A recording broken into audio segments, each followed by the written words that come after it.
Well, when people think of lost cities, probably the city that most comes to mind is the lost city of Atlantis. The only problem being that up until recently, no one knew it was lost, and that's the lost city of Jerusalem.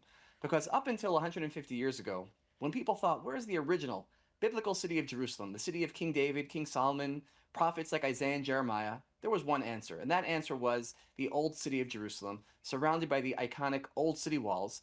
And the old city is in fact quite old. It's about 2,000 years old, going back to around the time of Jesus. The old city walls are about 500 years old, where if you're coming from the United States, 500 years ago is quite a long time ago. But until 1867, that was the case.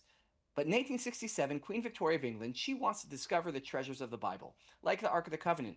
And so she sends a man by the name of Captain Charles Warren to the Holy Land to find those treasures.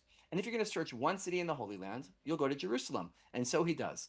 And if you're going to search one place in Jerusalem, you'll go to the Temple Mount, the biblical Mount Moriah. That's the spot where the binding of Isaac takes place. That's the spot where King David's son Solomon will build the temple. And that is a spot that Charles Warren wants to excavate. Of course, today there are two Islamic shrines sitting atop the mount.